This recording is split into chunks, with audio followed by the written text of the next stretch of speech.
Big boss Malayalam season 7 ചരിത്രത്തിൽ ആദ്യമായിട്ടായിരിക്കും ഒരു മത്സരാർത്ഥിക്ക് ഇത്രയും വലിയൊരു അവസ്ഥ ഉണ്ടാകുന്നത്. കാരണം നമുക്കറിയാം ബിഗ് ബോസ് മലയാളം സീസൺ 7 ഒരു കണ്ടസ്റ്റന്റ് ആണ് അക്ബർ.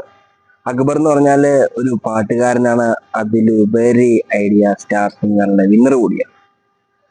അദ്ദേഹം ഇത്രയും വലിയൊരു റിയാലിറ്റി ഷോയിൽ വരികയാണ്. ബിഗ് ബോസ് മലയാളം സീസൺ 7 ഒരു റിയാലിറ്റി ഷോയിൽ വന്നിട്ട് ഒരു മത്സരാർത്ഥിക്ക് നേരെ പറയേണ്ട വാക്കുകളാണോ പറഞ്ഞത്?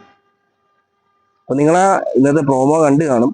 രേണു സുധിക്കെതിരെ അക്ബർ പറഞ്ഞിരിക്കുകയാണ്, ഒരു പരാമർശം നടത്തിയിരിക്കുകയാണ്. വലിയ വിവാദമായി തീരും ഉറപ്പായിട്ടും. രേണു സുധിയെ കുറിച്ച് പറയുകയാണെങ്കിൽ സോഷ്യൽ മീഡിയ വൈറലായ ഒരു മത്സരാർത്ഥിയാണ്. പക്ഷെ പുള്ളിക്കാരുടെ ഫെയിം ഉപയോഗിച്ച് മറ്റുള്ളവർക്ക് ഇപ്പോൾ ദോഷമാകുന്നോ ഇല്ലയോ, അല്ലെങ്കിൽ മറ്റുള്ളവരുടെ ജീവിതത്തിലേക്ക് പുള്ളിക്കാരി കടന്നു വരികയോ ചെയ്യുന്നില്ല. അപ്പം അങ്ങനെ ഒരു പരാമർശം ഇപ്പൊ നമുക്ക് ആരെക്കുറിച്ച് വേണമെങ്കിലും പോയിരുന്ന എന്ത് പരാമർശം നടത്താം എന്നത് വളരെ തെറ്റായ ഒരു ചിന്താഗതിയാണ്. അക്ബർ ഇവിടെ നടത്തിയിരിക്കുന്ന പരാമർശം എന്ന് പറഞ്ഞാൽ രേണു സുധിയെ നേരിട്ടൊരു ടാസ്കിനിടയ്ക്ക് പരാമർശിച്ചിരിക്കുന്നത് സെപ്റ്റി ടാങ്ക് എന്ന വാക്കുകൊണ്ടാണ്. ഈ സെപ്റ്റി ടാങ്ക് എന്ന് പറയുമ്പോൾ തന്നെ അതിന്റെ അർത്ഥം നമ്മൾ മലയാളികൾക്ക് മനസ്സിലാകും. അത് ഒരാളെ എത്രത്തോളം താഴ്ത്തപ്പെടുന്ന ഒരു വാക്കാണ്.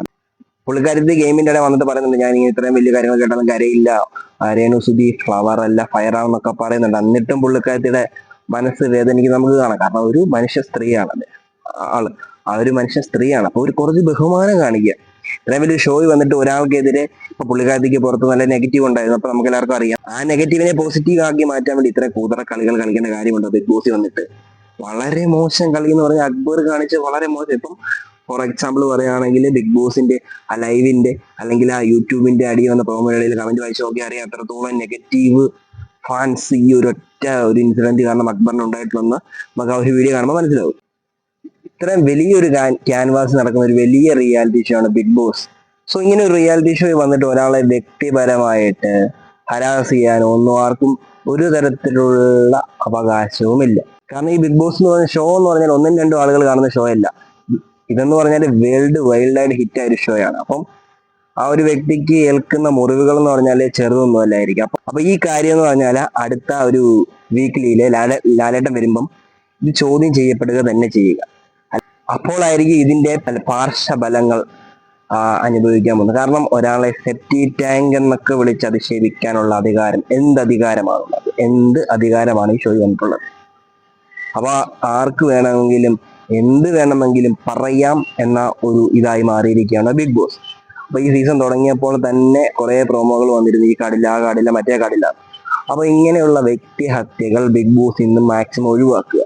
കാരണം അല്ലാതെ എന്തൊക്കെ രീതിയിൽ ആൾക്കാരെ ടോളറേറ്റ് ചെയ്യാൻ പറ്റും, അല്ലെങ്കിൽ ആൾക്കാർക്കെതിരെ നമുക്ക് ഗെയിം കളിക്കാം. പക്ഷെ ഇങ്ങനെ പേഴ്സണൽ കാര്യങ്ങളിട്ട് കളിക്കുന്ന ഗെയിമിനോട് വളരെ പുച്ഛം മാത്രം. ഇങ്ങനെയുള്ള ഗെയിം കളിക്കുമ്പോൾ ഏറ്റവും കൂടുതൽ ഉപകാരപ്പെടുക എന്ന് പറഞ്ഞാൽ അത് എതിരെ നിൽക്കുന്ന കണ്ടസ്റ്റന്റിനാണ്. അപ്പൊ രേണു സുധി എന്ന് പറഞ്ഞ മത്സരാർത്ഥി നമുക്കറിയാം, വന്നപ്പോൾ വളരെ നെഗറ്റീവായിട്ട് ബിഗ് ബോസ് ഹൗസിൽ വന്നൊരു മത്സരാർത്ഥിയാണ് രേണു സുധി. ഇപ്പൊ പുള്ളിക്കാരത്തിക്ക് ഇതൊരു ഉപകാരമായിരിക്കുകയാണ്. കാരണം ഇപ്പോഴത്തെ കുറെ ഹെയ്റ്റ് കുറഞ്ഞ് പുള്ളിക്കാരത്തിയുടെ ഒരു സ്ട്രെങ്ത് കാണിക്കാൻ പുള്ളിക്കാരത്തിക്ക് ഒരു ചാൻസ് കിട്ടിയിരിക്കുകയാണ്. എന്തായാലും അക്ബറിന് വന്നപ്പോൾ തന്നെ വളരെ ഹെയ്റ്റ് ഈ ഒരു കാരണം കൊണ്ടുണ്ടായിരിക്കുകയാണ്. ഇനി മുന്നോട്ടുള്ള ദിവസങ്ങളിൽ നോക്കിയും കണ്ടും കളിച്ചില്ലെങ്കിൽ കളികൾ മാറി. ഇപ്പൊ തന്നെ ഷാനവാസ്, അബീസർ ഇവർ രണ്ട് ഭാഗത്തു നിന്ന് കുറെ മിസ്റ്റേക്ക് വന്നിട്ടുണ്ട്. ഇവരെല്ലാം ടാർഗറ്റ് ചെയ്യുന്നത് രേണു സുധീനെയാണ്. കാരണം പുള്ളിക്കാരത്തേക്ക് പുറത്ത് കുറെ നെഗറ്റീവും കാര്യങ്ങളും ഉണ്ടായിരുന്നു എന്ന് അവർക്കറിയാം. സോ ആ നെഗറ്റീവിന് ഇവർ പോസിറ്റീവായിട്ട് മാറ്റാൻ വേണ്ടി നോക്കുന്നു. പക്ഷെ ഇത് കറങ്ങി തിരിഞ്ഞ് ഇവരുടെ തലയ്ക്ക് തന്നെ വരുന്ന കാര്യം ഇവർക്കറിയില്ല. പല കാർഡുകൾ ഇറക്കി കളിക്കുന്നവർ സൂക്ഷിക്കുക. ലാലേട്ടൻ ഇത്തവണ പറഞ്ഞിട്ടുണ്ട്, കഴിഞ്ഞ തവണത്തെ സീസൺ പോലെയല്ല ഇത്തവണ വരിക എന്ന്. എല്ലാവർക്കും ഉള്ള 8ന്റെ പണിയും കാര്യങ്ങളുമായിട്ടായിരിക്കും ലാലേട്ടൻ ശനിയാഴ്ച വരിക എന്ന് നമുക്ക് പ്രതീക്ഷിക്കാം.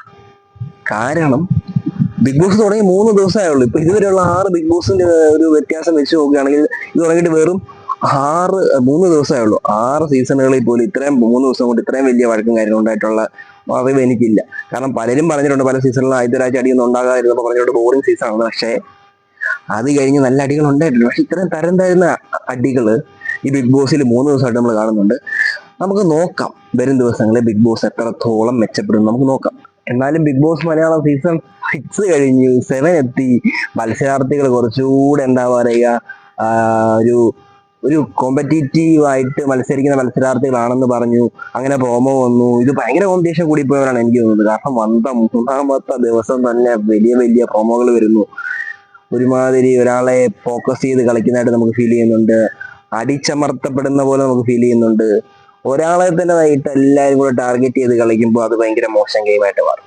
പണ്ട് ഇതുപോലെ ഒരാളെ ടാർഗറ്റ് ചെയ്ത് കളിച്ച് അദ്ദേഹം വൈറലായി. പക്ഷെ ആ സീസൺ നടന്നില്ല, നമുക്ക് എല്ലാവർക്കും അറിയാവുന്ന സീസണാണ്. പക്ഷെ ഇപ്പൊ ഇവിടെ കാണിക്കുന്നത് പുറത്തെ ഒരാൾക്ക് നെഗറ്റീവ് ഫെയിം പുറത്തുണ്ടെങ്കിൽ അതിനെ ചൂഷണം ചെയ്ത് ബാക്കിയുള്ളവർക്ക് പോസിറ്റീവ് കിട്ടും എന്നുള്ളൊരു ചെറിയൊരു മണ്ടത്തരം പലരും വിചാരിക്കുന്നുണ്ട്. അത് മാറ്റിവെച്ച് ഗെയിം കളിക്കുകയാണെങ്കിൽ ബിഗ് ബോസ് കാണാൻ കുറച്ചുകൂടെ ത്രില്ല് ഉണ്ടായിരിക്കും. എന്തായാലും നിങ്ങളുടെ അഭിപ്രായം നിങ്ങളിവിടെ രേഖപ്പെടുത്തുക.